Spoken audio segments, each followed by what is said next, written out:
TVS পডকাস্টে স্বাগত জানাচ্ছি আমি আনিসুর রহমান। গতকাল 11 মার্চ শাহবাগে হোটেল ইন্টারকন্টিনেন্টালের সামনে পুলিশের সাথে সংঘর্ষে জড়িয়েছিল ধর্ষক ও নিপীড়নের বিরুদ্ধে বাংলাদেশ প্ল্যাটফর্মের সমর্থকরা। এরপর রাতেই গণজাগরণ মঞ্চের সাবেক নেত্রী লাকি আক্তার সহ শাহবাগ আন্দোলনের সাথে জড়িতদের গ্রেপ্তারের দাবি ওঠে ঢাকা বিশ্ববিদ্যালয় সহ দেশের বিভিন্ন বিশ্ববিদ্যালয়। এসব নিয়ে কথা বলতে টিভিএস পডকাস্টে আমাদের সাথে যুক্ত হচ্ছেন সিপিবির কেন্দ্রীয় কমিটির সদস্য ও গণজাগরণ মঞ্চের নেত্রী লাকি আক্তার। লাকি আক্তার, আপনাকে স্বাগত টিভিএস পডকাস্টে।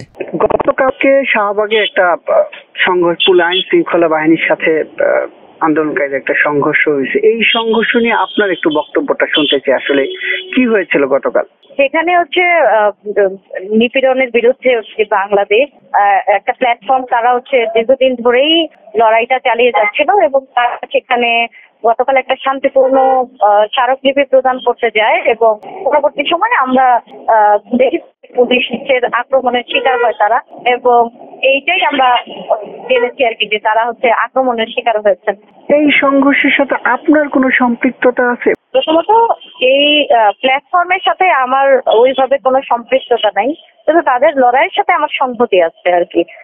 ফলে মানে ওই আন্দোলনের যে স্মারকলিপি কর্মসূচি, সেই কর্মসূচির মধ্যেও আমি ছিলাম না, বা এই প্ল্যাটফর্মের কোনো কর্মসূচির মধ্যেও আমি আসলে ছিলাম না, কিন্তু তারা যে ন্যায্য দাবিতে আন্দোলন করছেন সেই আন্দোলনের সাথে আমার সংহতি আছে। কালকে আইন শৃঙ্খলা বাহিনীর সাথে যে হট্টগোলটা হয়েছে আন্দোলনকারীদের, এই জায়গায় আপনি তো কিছু ভিডিও দেখেছেন, কিছু আপনাদের যারা কর্মী আছে তাদের কাছে জেনেছেন, আসলে এটার উৎসটা কোথায় ছিল? হঠাৎ করে হাতাহাতি পর্যায়ে চলে গেল। আমি মনে করি খুবই দুঃখজনক এইরকম একটা ঘটনা ঘটেছে, কারণ এটা তো ওনারা বলেছেনই যে ওনারা শান্তিপূর্ণ ভাবে একটা কর্মসূচি করেছেন এবং একটা স্মারকলিপি প্রদান করতে তারা যাচ্ছিলেন। তো আমরা জানি, আমরা যারা দীর্ঘদিন ধরে লড়াই সংগ্রামের মাঠে আছি, আমরা কিন্তু জানি যে স্মারকলিপি প্রদান কর্মসূচিটা আসলে কি। যখন স্মারকলিপি প্রদান কর্মসূচি কেউ করতে যায়, অবশ্যই মানে সরকারের একটা প্রতিনিধি যারা মিছিল করে যায় এবং ওখানে গিয়ে তারা থেমে যায়, এবং আমরা দেখেছি যে যিনি এই আন্দোলনের একজন খুবই বলিষ্ঠ একজন কণ্ঠস্বর আদ্রিতা রয়, তিনি কিন্তু থামানোর চেষ্টা করছিলেন এবং তিনি কিন্তু তার বক্তৃতায় খুব চমৎকার করে বলেছেন যে তারা কিন্তু একটা প্রতিনিধি দল তারা যাচ্ছিলেন, ফলে ওখানে তারা থেমে যেতেন এবং একটা প্রতিনিধি দল ওখানে যেত। ফলে ওই জায়গায় আসলে পুলিশের এই ধরনের হামলা, এটা আসলে খুবই দুঃখজনক একটা ঘটনা আর কি আমি বলবো।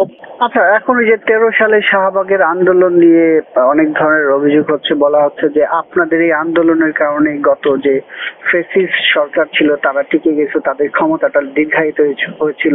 আপনার এই নিয়ে কোনো বক্তব্য আছে? শাহবাগের আন্দোলনের সাথে আওয়ামী লীগের গত 2-3টা টার্ম, 2-3টা ইলেকশন, এইটাকে আসলে কিভাবে মূল্যায়ন করবেন? আপনাদের দায়ের জায়গা কিছু দেখছেন কিনা?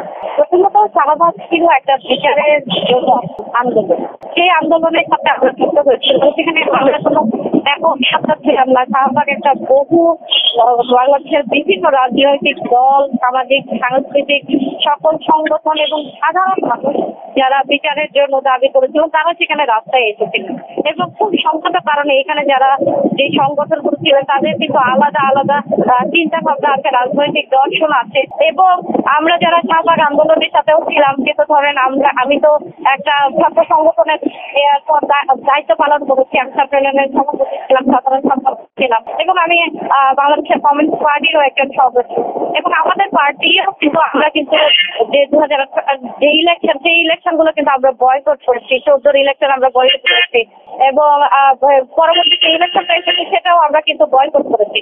তো এখন এবং 24-এর আন্দোলনটা যে ইলেকশন হচ্ছে সেটা আমরা কিন্তু বয়কট করেছি, এবং এই বিষয়ে আমাদের কিন্তু খুবই স্ট্যান্ড পয়েন্ট ছিল।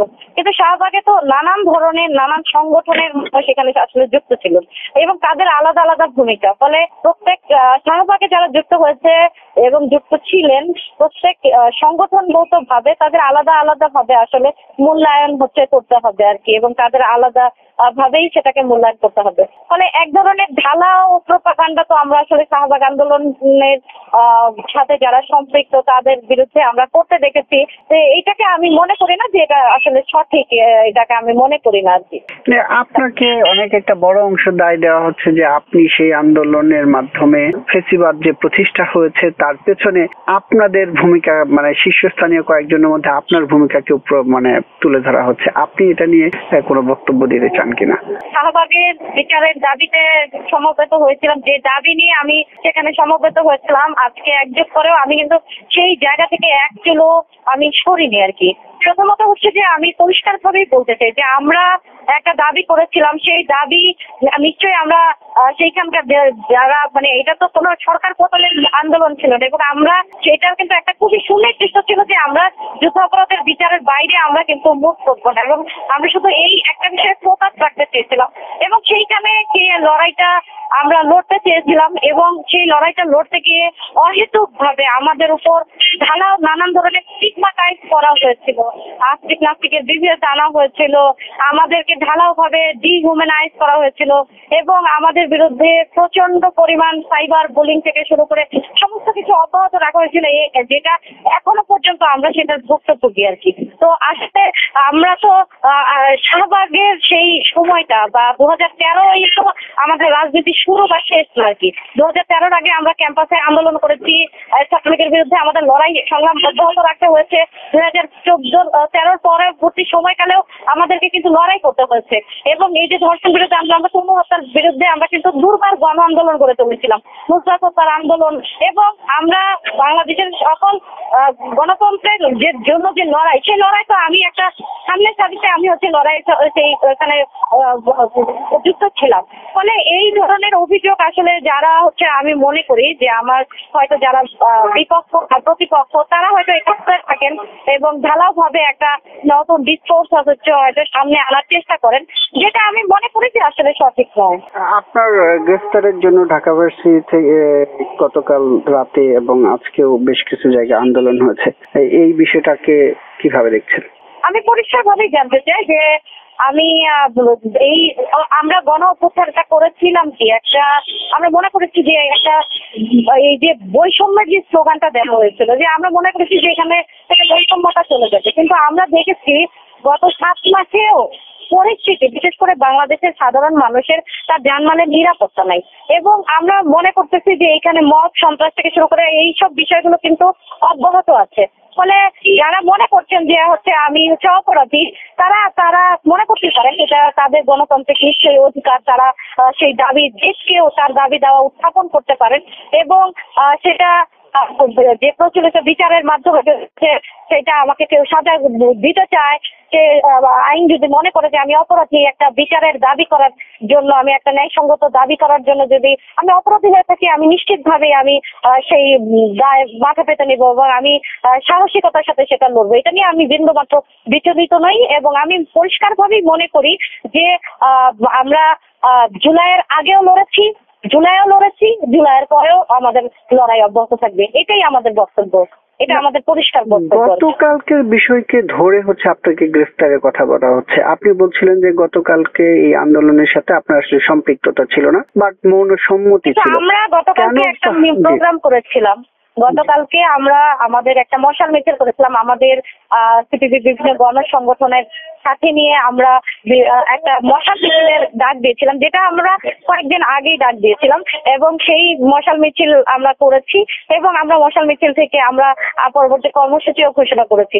ফলে এটা নতুন করে আসলে আমি মনে করি না যে এটা শুধুমাত্র গতকালকের পর থেকে এই জিনিসটা সামনে এসেছে। আমি গত 7 মাস ধরে আমি দেখেছি যে আমাকে নিয়ে বিভিন্ন সোশ্যাল মিডিয়াতে বা অনেক রকমের কন্টেন্ট বানানো হয়েছে, আমি গ্রেফতার, আমাকে রিমান্ডে, এবং নানান ধরনের বাজে কন্টেন্ট, যেটা আমাকে গত 1 যুগ ধরেই আমাকে নিয়ে বানানো হয়, গত 7 মাসেও সেটা আসলে থেমে থাকেনি। ফলে আমি মনে করি এটা সেটারই একটা ধারাবাহিকতা আর কি। লাস্ট কোশ্চেন, সেটা হচ্ছে জুলাই গণ অভ্যুত্থানের সময় আপনার কোনো ভূমিকা ছিল কিনা, থাকলে কি ধরনের ভূমিকা ছিল যদি একটু বলেন। দেখুন, আমি কোনো ইন্ডিভিজুয়াল ব্যক্তি নই, আমি একজন রাজনৈতিক কর্মী, আমি বাংলাদেশের কমিউনিস্ট পার্টির কেন্দ্রীয় কমিটির একজন সদস্য, এবং আমি সেই আমার পার্টি বাংলাদেশের কমিউনিস্ট কমিউনিস্ট পার্টি যে অবস্থান গ্রহণ করেছে আমি সেইটার সাথেই আমি মার্চ করেছি। আমাদের জুলাই অনেকগুলো কর্মসূচি ছিল, সেই কর্মসূচিগুলো আমরা জুলাই মাসে আমরা করেছি। সেটা ইভেন যে আগে যে হত্যাকাণ্ডগুলো হয়েছিল সেই হত্যাকাণ্ডের বিরুদ্ধে কিন্তু 26 জুলাই আমরা রাজপথে নেমেছি। আমরা 2 তারিখ 30 তারিখ আমরা কিন্তু শহীদ মিনারে গিয়েছি। ফলে 2 তারিখ আমরা আমাদের অতিথি শিল্পী গোষ্ঠীর প্রোগ্রাম ছিল, সেখানে আমি বক্তব্য রেখেছি।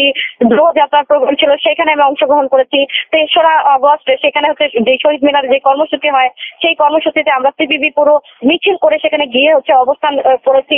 ফলে এইটা তো খুবই স্বাভাবিক যে আমরা আমাদের লড়াইয়ের মধ্যেই আমরা ছিলাম। এখন সেই লড়াইটা আমরা নিশ্চয়ই অব্যাহত রাখবো আর কি। অসংখ্য ধন্যবাদ লাকি আক্তার আপনার মতামত প্রদানের জন্য। অনেক ধন্যবাদ।